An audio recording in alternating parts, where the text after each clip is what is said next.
Hello friends पिछले videos में हमने कॉन्स्टिट्यूशन शुरू कर दिया था और 1773 से 1935 एंड 1947 तक सारे एक्ट देख लिए थे और हमने देखा किस तरह से 1946 9 दिसंबर 1940 को कॉन्स्टिट्यूशन असेंबली की पहली मीटिंग हुई और 26 नवंबर 1949 को ड्राफ्टिंग कमेटी के chairman B are Ambedkar ji ने कॉन्स्टिट्यूशन असेंबली के प्रेसिडेंट राजेंद्र प्रसाद को कॉन्स्टिट्यूशन की कॉपी सौंप दी और कॉन्स्टिट्यूशन एडॉप्ट हो गया।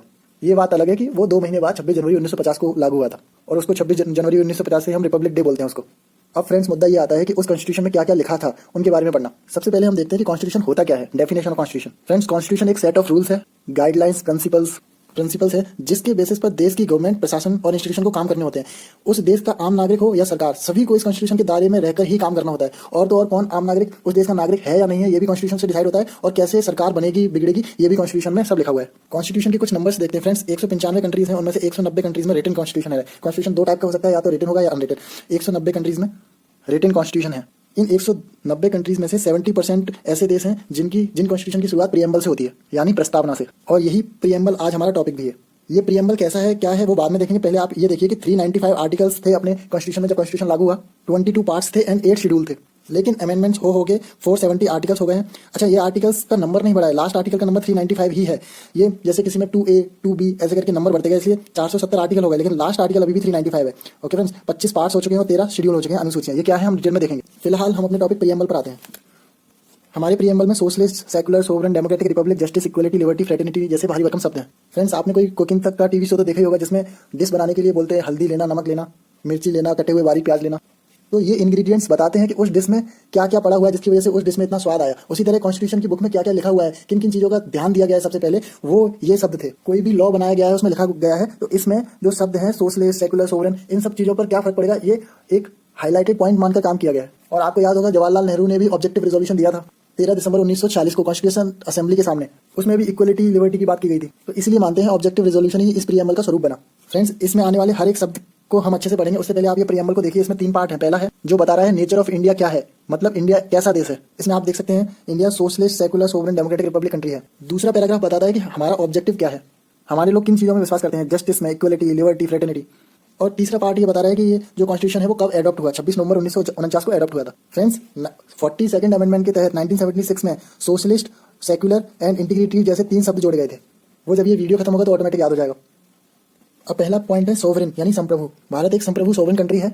इसमें रूल्स रेगुलेशंस के लिए कोई और देश जिम्मेदार नहीं है। हम भारत के लोग ही एक सुप्रीम अथॉरिटी हैं। कोई भी मामला हो हम अपने डिसीजन खुद लेते हैं और वो डिसीजन एक लॉ बन जाता है और उसी के अकॉर्डिंग सारा देश चलना होता है। फ्रेंड्स, सोवरेनिटी 2 टाइप की होती है, internal sovereignty and external sovereignty. Internal sovereignty का मतलब यहाँ के लोगों पर, रिसोर्सेज पर, इंस्टीट्यूशंस पर किसी और देश के लोगों की नहीं चलेगी। और एक्सटर्नल सोवरेनिटी का मतलब है हम जब फॉरेन रिलेशन करते हैं या फिर एक्सटर्नल अफेयर से रिलेटेड या फिर हमारी टेरिटरी से रिलेटेड जितने भी मामले हैं वो हम खुद ही देखते हैं, किसी और दूसरे देश का हस्तक्षेप बर्दाश्त नहीं होगा। अब क्वेश्चन ये आता है कि बीइंग ए सोवरेन स्टेट, क्या हम किसी दूसरे देश की टेरिटरी एक्वायर कर सकते हैं? तो आपको पता ही होगा कि दादर एंड नागर हवेली, गोवा, पौंडीचेरी ये हमने एक्वायर ही किया है उनके कहने पर। वहाँ पर जो लीडर्स थे उन्होंने मर्जी से भारत में मर्ज हुए हैं, तो भारत ने भी कॉन्स्टिट्यूशन अमेंडमेंट करके गोवा, दादर एंड नागर हवेली, पौंडीचेरी को एक्सेप्ट किया। अब तीसरा क्वेश्चन ये आता है, जब हम इतने सोवरेन स्टेट हैं तो यूएनओ एंड कॉमनवेल्थ के मेंबर क्यों हैं? कॉमनवेल्थ का हेड तो ब्रिटिश क्राउन है, उनके मेंबर्स हम क्यों हैं? तो फ्रेंड्स, हम इनके मेंबर्स अपनी मर्जी से हैं। इनके दिए गए डिसीजन हमारे ऊपर बाइंड नहीं होंगे कि हमें ये डिसीजन मानना है, ये हमारी मर्जी के ऊपर है। अगर हमें डिसीजन सही लगेगा तो ही मानेंगे। मेंबर्स हम जरूर हैं अपनी मर्जी से। अब सेकुलर एंड सोशलिस्ट वर्ड 1976 में जुड़े थे, इसलिए हम पहले डेमोक्रेटिक वर्ड को देखते हैं। डेमोक्रेटिक वर्ड 2 वर्डों से मिलकर बना है, डेमो एंड क्रेटियास। डेमो मतलब पीपल एंड क्रेटियास मतलब रूल। तो आप समझ गए होंगे लोगों का रूल। डेमोक्रेटिक वर्ड भी 2 टाइप का होता है, एक होता है डायरेक्ट डेमोक्रेसी और एक डेमोक्रेसी, एंड एक होता है indirect democracy. Friends, direct democracy possible नहीं है किसी देश के लिए। जिनकी पॉपुलेशन कम होती है वहाँ डायरेक्ट डेमोक्रेसी पॉसिबल है, क्योंकि कोई भी लॉ बनाने से पहले वहाँ के लोगों से वोटिंग की जाती है कि ये लॉ से आप लोग सहमत हैं कि नहीं है। वोटिंग हो सकती है, लेकिन इंडिया जैसे देश में डायरेक्ट डेमोक्रेसी नहीं हो सकती, क्योंकि हर लॉ के लिए इतने लोगों से वोट नहीं लिया जा सकता। इसलिए हमारे यहाँ इनडायरेक्ट डेमोक्रेसी है। डायरेक्ट डेमोक्रेसी का एग्जांपल है स्विट्जरलैंड। फर्दर, डेमोक्रेसी 2 टाइप की होती है, या वो हो मोनार्क या Republic. Monarch and Republic democracy में ये अंतर है कि अगर किसी देश का हेड ऑफ स्टेट अगर बेटे का बेटा बनता है तो वो मोनार्क डेमोक्रेसी होती है। लेकिन अगर किसी देश का हेड ऑफ स्टेट यानी किसी देश का हेड वो भी वोटिंग के थ्रू बनता है तो वो रिपब्लिक डेमोक्रेसी। मैं आपको एग्जांपल बताता हूँ, साफ सीधा एग्जांपल है ब्रिटेन। इसकी जो महारानी है वो हेड ऑफ स्टेट है, वो खून के रिश्ते से बनी रहती है। लेकिन जो हमारे यहाँ इंडिया में प्रेसिडेंट है उनको भी वोटिंग से सिलेक्ट किया जाता है। इसलिए एक इंडिया डेमोक्रेटिक रिपब्लिक कंट्री है। अब पहले पैराग्राफ में 2 शब्द बच रहे हैं, सोशलिस्ट एंड सेकुलर, जो 1976 में 42वें अमेंडमेंट के थ्रू जोड़े गए थे। उन दोनों को देखते हैं। सोशलिस्ट का मतलब सामाजिक, मतलब समाज का ख्याल रखने वाला। आप मोटे तौर पर ये देखिए, हमारे यहाँ प्राइवेट कंपनीज भी हैं और गवर्नमेंट कंपनीज भी। प्राइवेट कंपनीज को इकोनॉमी की भाषा में कैपिटलिस्ट बोलते हैं और गवर्नमेंट कंपनीज को सोशलिस्ट।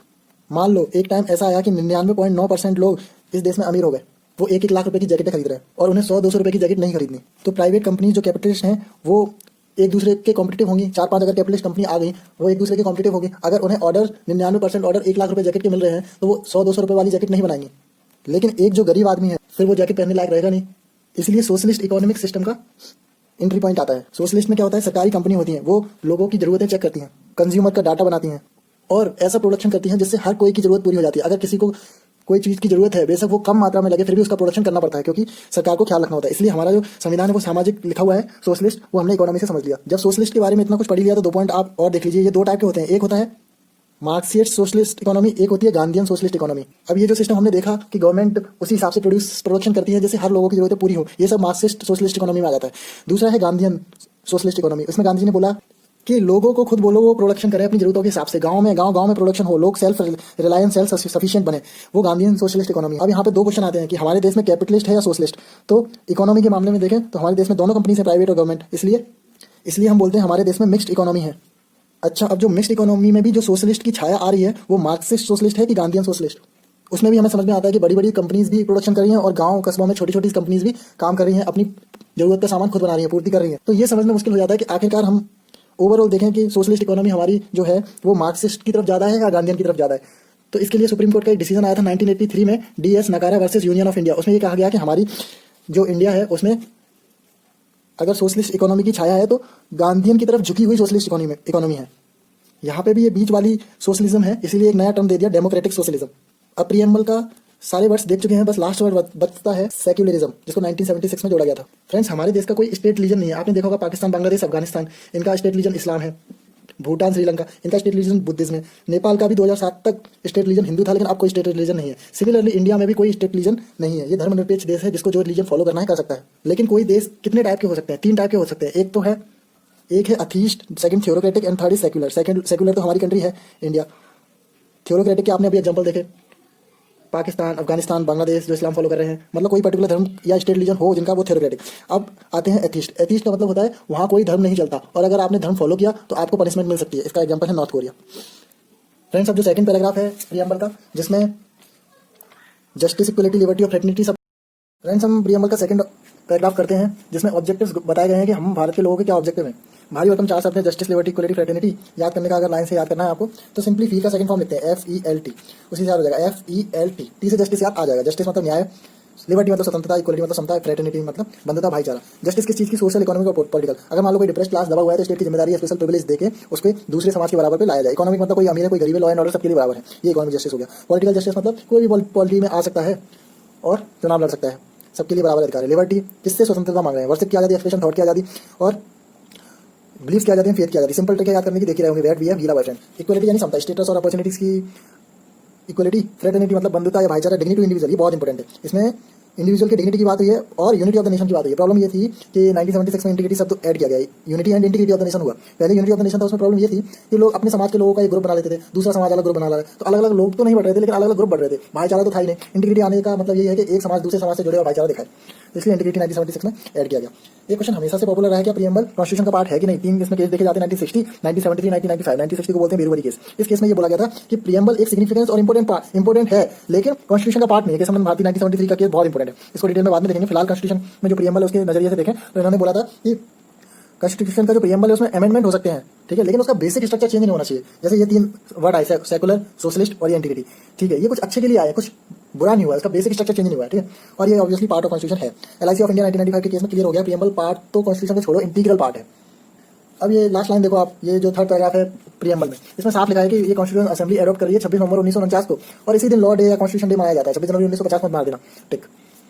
इसमें लिखा है कि हम अपने आप को ये संविधान दे रहे हैं। पहली लाइन क्या थी? We the people of India, और बीच में ये सब, और लास्ट में है giving our self to this constitution, मतलब हम भारत के लोग अपने आप को ये संविधान दे रहे हैं। फ्रेंड्स, अभी हमने देखा कि अभी 395 आर्टिकल 25 पार्ट और 13 शेड्यूल बोल दिया था गलती से, इसमें 12 शेड्यूल है, याद कर लेना। अगर ऑन द स्पॉट अभी फिलहाल के लिए याद करना चाहें तो मैंने जब स्टार्टिंग में याद किया था तो ऐसे किया था कि पार्ट और शेड्यूल मिला के पहले 30 थे, अब पार्ट और शेड्यूल मिला के 37 है, तो अभी कंफ्यूजन होती है तो क्लियर रहता है। बाकी फ्रेंड्स कुछ बड़ा नहीं है, बस थोड़ी थोड़ी डेफिनेशन देखनी होती है पॉइंट की और क्लियर हो जाता है। ये जो बड़े बड़े पॉइंट दिख रहे हैं वो हमने एक ही ट्रिक से कर दिया, FELT, ऐसे आप कर लेना। Thank you friends.